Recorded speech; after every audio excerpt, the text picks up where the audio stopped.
Olha, para muita gente, ouvir falar em uma casa na pradaria traz na hora uma sensação boa, né? Uma memória de infância, talvez, de um tempo que parecia mais simples. Bom, vamos mergulhar um pouco nessa história para entender por que esses livros continuam sendo tão importantes e, ao mesmo tempo, geram tanta discussão hoje em dia.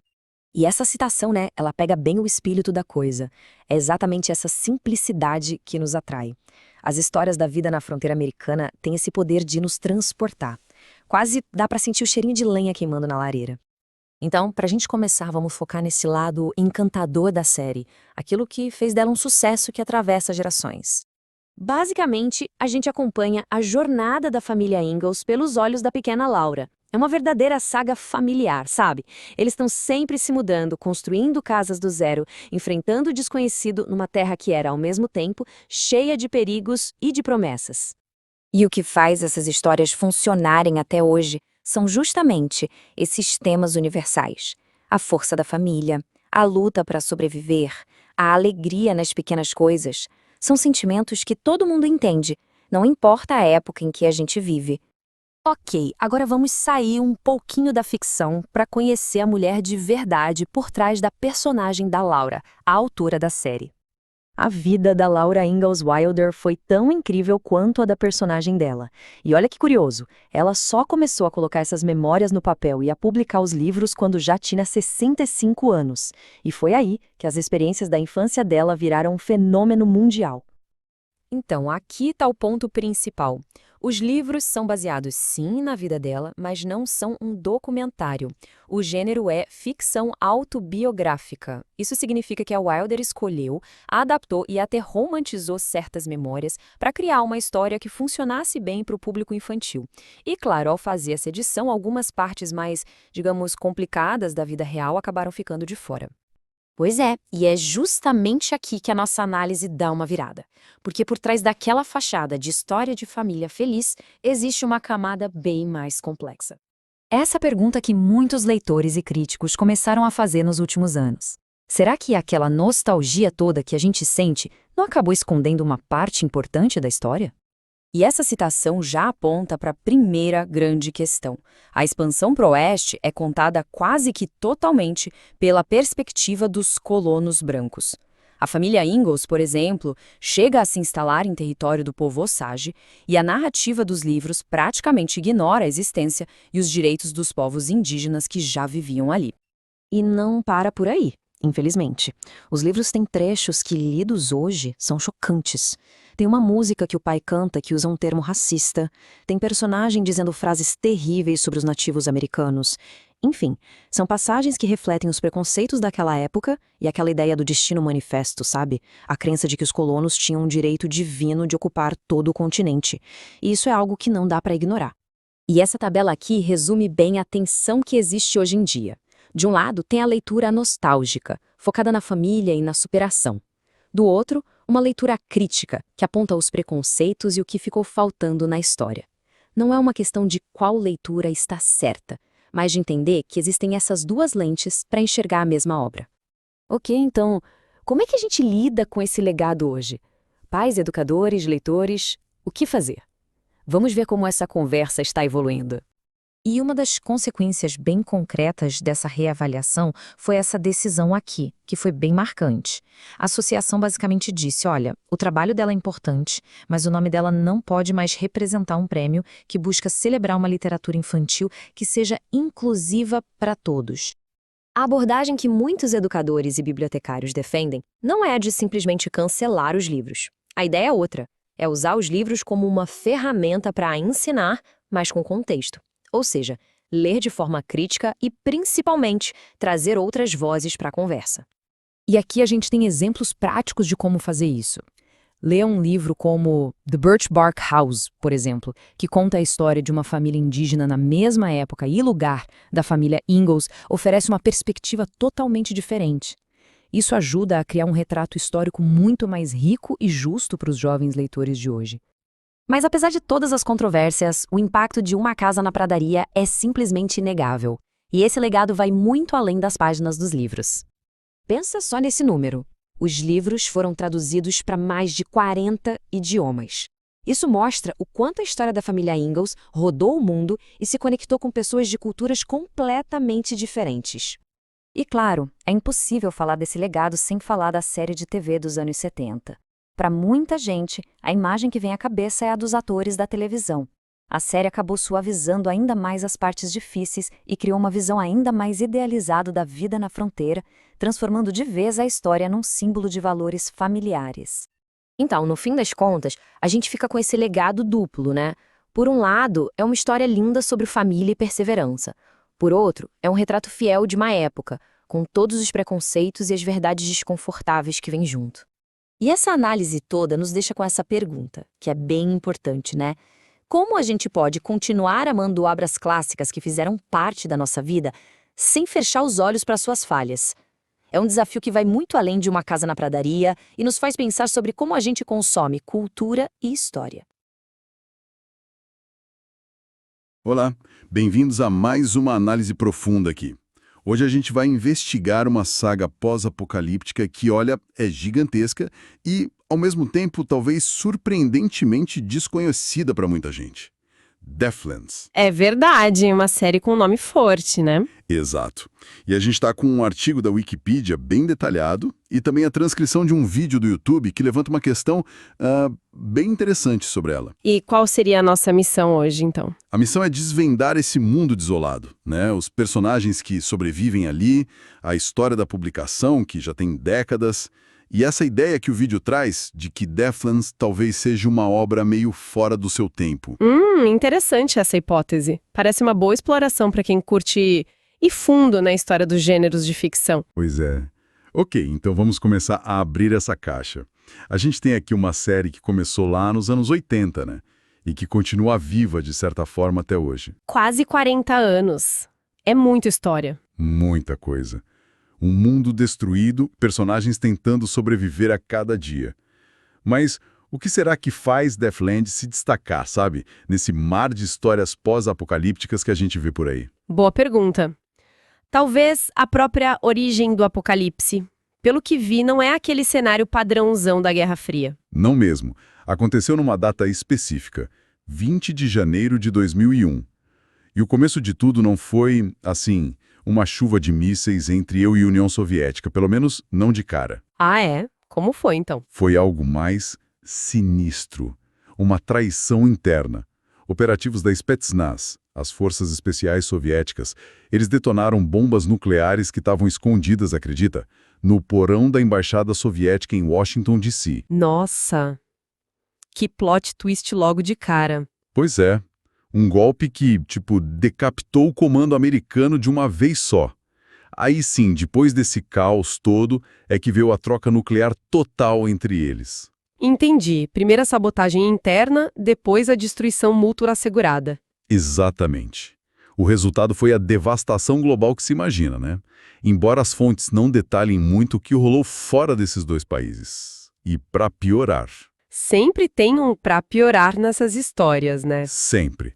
Agentes biológicos contagiosos foram liberados e um inverno nuclear pesado, longo, que eles chamam de Sky Dark, cobriu tudo. O que sobrou dos Estados Unidos virou as Deathlands. Deathlands, um nome bem apropriado. É um começo bem específico e, nossa, brutal. Muito brutal. Extremamente específico mesmo. E essa origem, essa traição logo no início já dá um tom diferente, né? De paranoia, de falha interna. Não é só um conflito externo simples. Com certeza. E aí, quando a gente avança para o cenário principal da série, uns 100 anos depois disso tudo, o mundo que a gente encontra é fascinante na sua brutalidade. Como assim? A civilização tenta voltar, mas está toda fragmentada, é quase feudal. A paisagem é dominada pelos barões, são tipo senhores da guerra locais, sabe? Que governam suas vils, suas baronies, com mão de ferro. Uma espécie de Idade das Trevas moderna, então, com restos de tecnologia. Exatamente, com tecnologia decadente do século XX. E a vida cotidiana é pura sobrevivência. As moedas de troca mostram bem isso. Tem o Jack, que parece uma moeda local pós-colapso. Munição, imagino. Munição é crucial. Escravos, infelizmente. E até uma droga pesada alucinógena chamada Jolt ou Joltski. Dizem que é tipo uma mistura de mescalina com heroína sintética. Que pesado. Muito. É essa mistura que choca, sabe? Barbárie com tecnologia velha, principalmente militar. Uma das fontes até diz algo que resume bem. O sucesso ali muitas vezes é medido pelo número de balas que a pessoa carrega. Nossa, medir sucesso por balas. Isso diz tudo sobre a vida lá. Mas aí tem um elemento que joga Deathlands para ficção científica mais pura, né? Ah, sim. Os Redoubts. Exato, os Redoubts. Complexos subterrâneos secretos construídos antes da guerra, espalhados pelos Estados Unidos. E o detalhe-chave: muitos têm tecnologia de teletransporte que ainda funciona, o MathTrans. Esse MathTrans é o coração da série, de certa forma. Totalmente. É o motor secreto. O protagonista Ryan Calder, ele tem o conhecimento meio fragmentado, mas funciona de como usar esses portais. Isso meio que define a estrutura de muitas histórias, né? Sim, o grupo chega num redoubt desconhecido pelo MathTrans. Explora atrás de suprimentos, armas, munição, às vezes um luxo tipo comida antiga ou um chuveiro funcionando. Que já deve ser uma festa, né? Um chuveiro. Imagina. E aí eles saem para o mundo lá fora, para o hostil, onde o conflito geralmente começa. Mas fico pensando, essa habilidade de simplesmente pular de um lugar para o outro com um MathTrans, ainda mais com essa função de último destino para a fuga, isso não tira um pouco a atenção da sobrevivência? Tipo um escape fácil? É uma pergunta ótima e é um equilíbrio delicado que a série tem que manter. O MathTrans é, sim, uma vantagem enorme, quase um recurso fácil demais, um deus ex machina em potencial. Pois é. Só que as fontes indicam que o uso é limitado. Primeiro, o conhecimento do Ryan não é completo, né?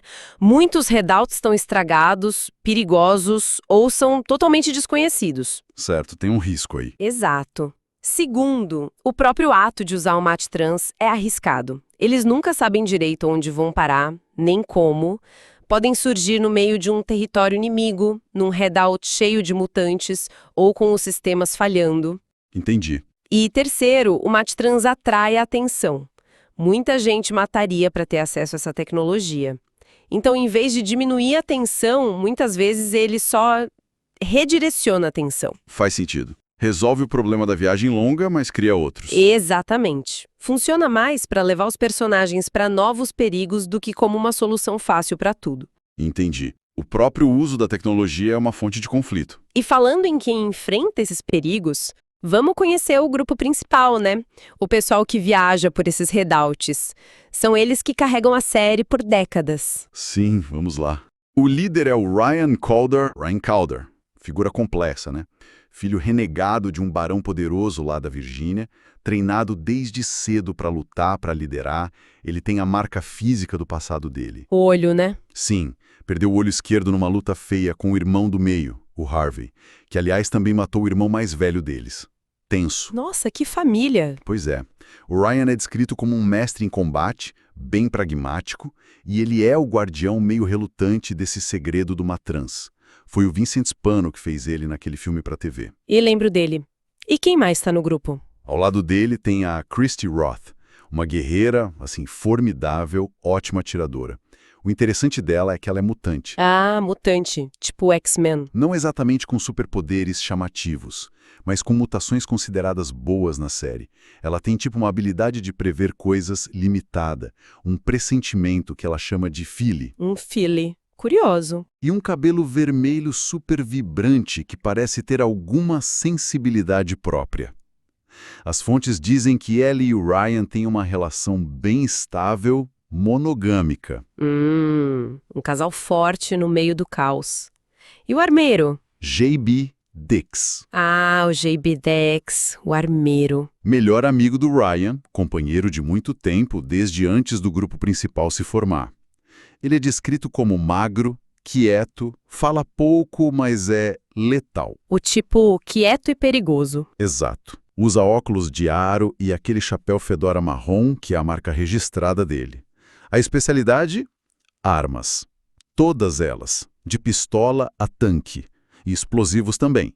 Uma enciclopédia de armamento. Anda sempre com a bolsa de ferramentas dele. Mas ele tem fraquezas, né? Li algo sobre claustrofobia. Tem sim. Sofre de claustrofobia severa por causa de um trauma antigo. E as fontes mais recentes dizem que ele está desenvolvendo glaucoma, o que eventualmente vai deixar ele cego. Nossa, que trágico para um especialista em armas que depende tanto da visão e das mãos. Muito. Adiciona uma camada bem dramática para o personagem. E tem a doutora Mildred Wyeth. Ah, médica! Essa história dela é incrível, não é? Não é? Médica negra do século XX, foi congelada criogenicamente um pouco antes do apocalipse e o grupo achou ela muito tempo depois. Imagina o choque cultural reverso. Total. E ela é super competente como médica, adaptando o que sabe para um mundo sem hospital, sem nada. Tem umas tranças nagô características e um humor meio sarcástico. E o detalhe que eu achei demais. Qual? Antes de ser congelada, ela era campeã olímpica de tiro de pistola. O quê? Campeã olímpica? Então ela tira bem pra caramba. Excepcionalmente bem. Quase sobre-humano. Ela e o JB formam um casal. Um par interessante, né? Dois especialistas super pragmáticos. Um casal bem poderoso nesse mundo. Quem mais? Tem o Jacques Lawrence. E o Jack Laurent, jovem guerreiro albino lá da Louisiana, mestre com facas de arremesso. O passado dele é bem pesado também. A esposa e a filha foram assassinadas brutalmente. Deixou cicatrizes profundas nele. Imagino. E as fontes comentam que o filme para TV mudou muito ele, deixou ele meio selvagem, sabe? O que os fãs dos livros não curtiram nada. A adaptação é sempre complicado com personagens queridos. Falta alguém. Falta um. E talvez o mais inesperado do grupo. Dr. Theophilus Algernon Tanner, o Doc. O Doc Tanner, o viajante do tempo. Ele mesmo, literalmente um homem fora do tempo. Veio de 1868 para o futuro pós-apocalíptico. Alto, magro, cabelo grisalho longo e fala daquele jeito vitoriano, super formal. Deve ser hilário e útil ao mesmo tempo. Com certeza. Ele é doutor em filosofia e também ictiólogo estudioso de peixes. Uma especialidade bem peculiar para esse mundo. Mas o conhecimento dele sobre a era pré-guerra, os Redouts, outros projetos secretos, tipo um chamado Titã, é valioso. Mas tem um porém, né? A memória dele. Sim, a memória foi afetada pela viagem no tempo. E certas coisas, como esse projeto Titã, dão surtos psicóticos nele por causa de traumas.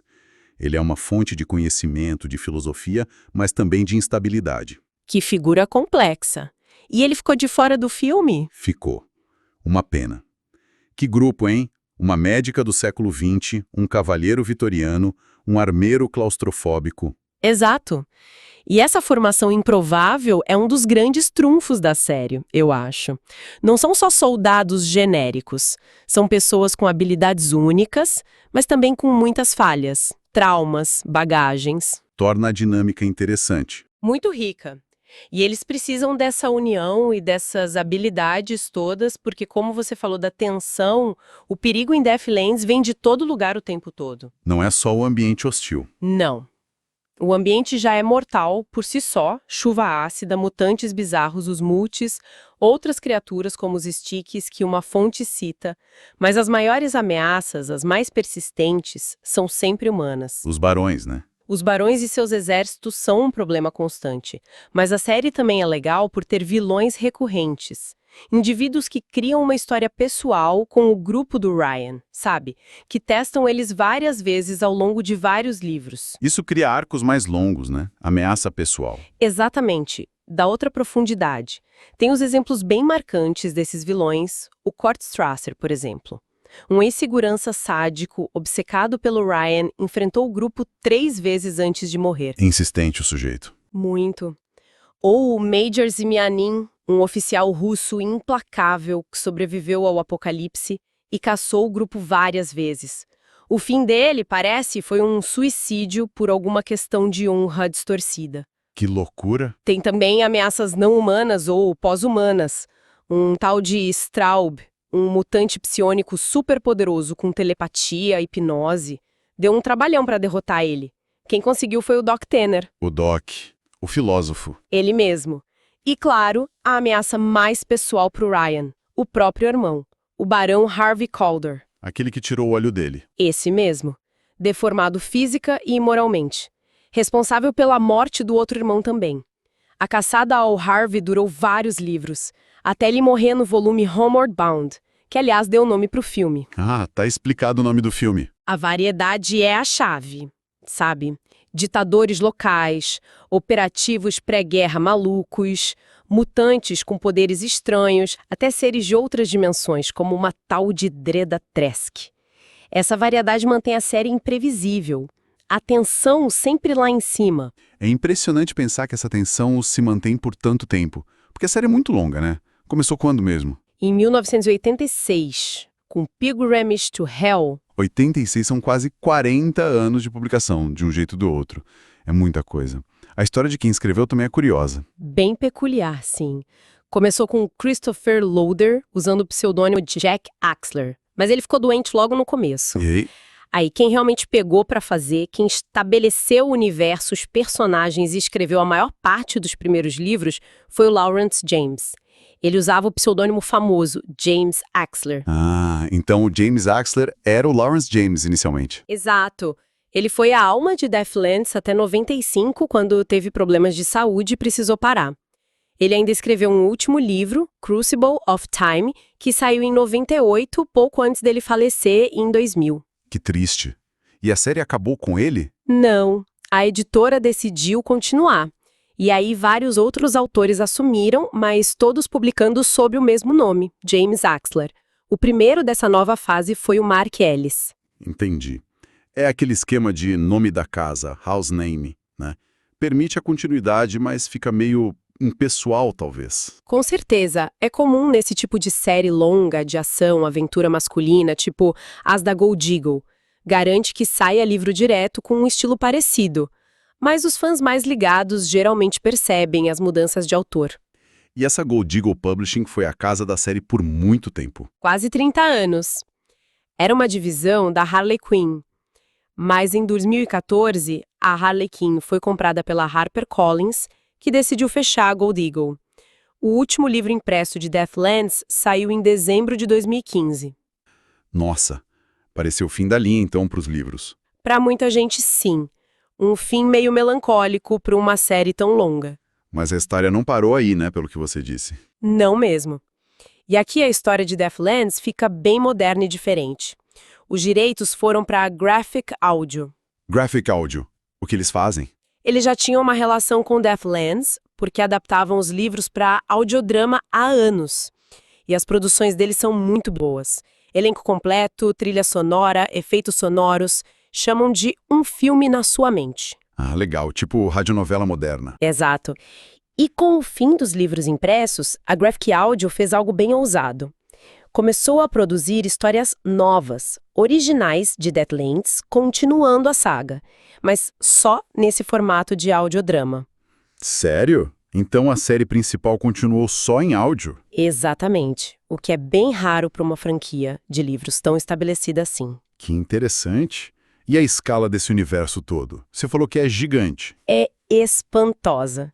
São mais de 155 títulos só da série principal de Deathlands, contando os livros e os áudios novos. Mas não para aí. Tem mais. Tem a série sequência oficial Outlanders, criada pelo mesmo Mark Ellis, lá em 96.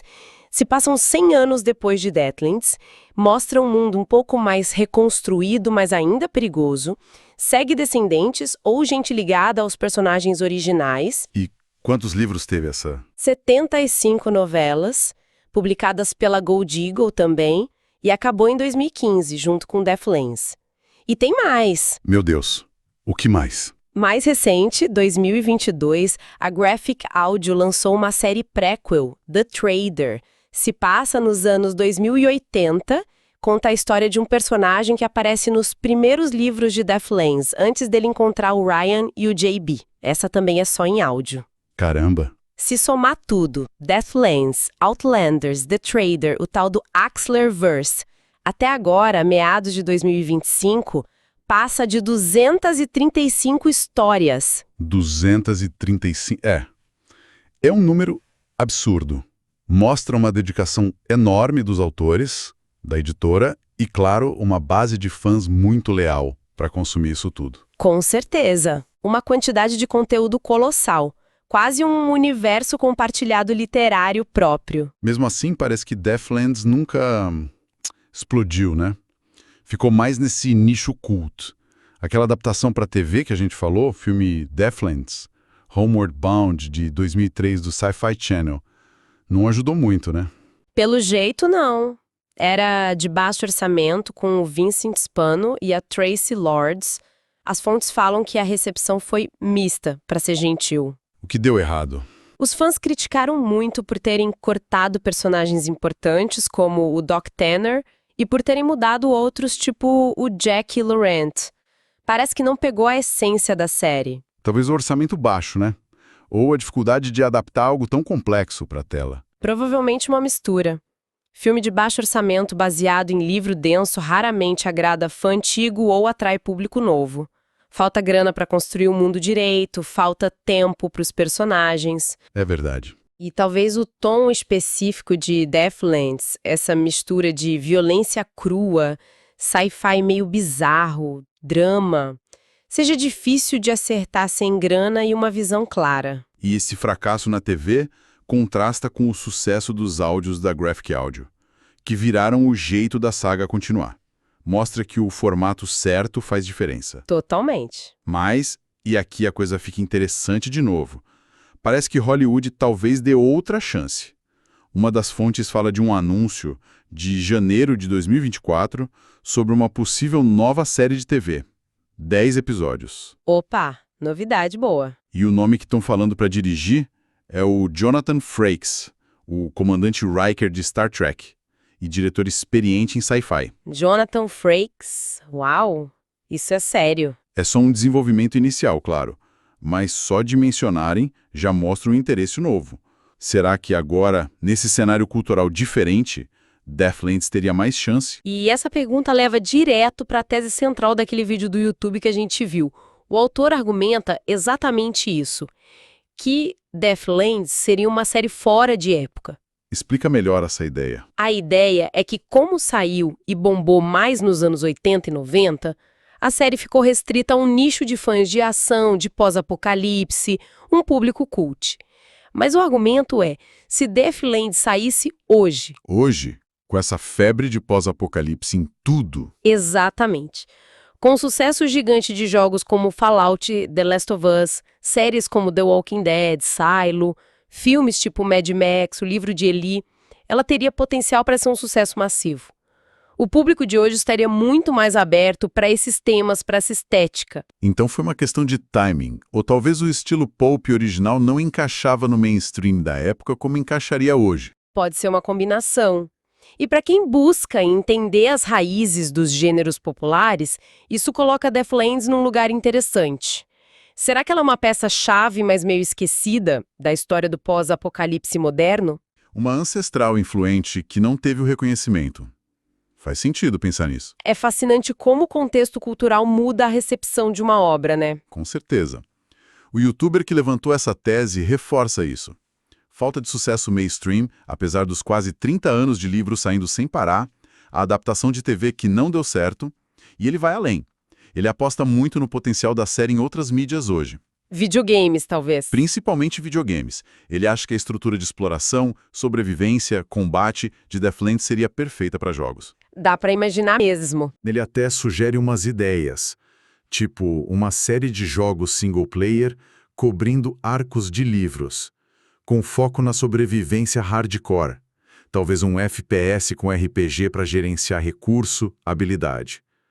Poderia ter até co-op para 7 jogadores, igual o grupo da série. Interessante. E a outra ideia? A outra, mais ambiciosa, seria um jogo como serviço, online, persistente. A mecânica-chave seria uma trans para viajar entre os redoubts e áreas do mundo. Ele imagina um mundo aberto interconectado. Usando o teletransporte para ligar tudo? Isso, mas ele diz, melhor que Fallout 76, dando uma cutucada. Esse formato permitiria contar muitas histórias, talvez até fora dos livros principais, explorando cantos desconhecidos do Axlerverse. Essas ideias de jogos parecem boas no papel, capturam a estrutura, mas será que conseguiriam ter a profundidade dos personagens, a atmosfera dos livros, ou seriam só mais um jogo de tiro pós-apocalíptico com teletransporte? Essa é a grande questão em qualquer adaptação para jogo, né? Como passar a alma da obra? O Match Trans é uma mecânica legal, dá para viajar rápido, explorar lugares diferentes, mas o coração de Deathlands está nos personagens, nas relações, nos passados deles, na luta para manter a humanidade. Exato.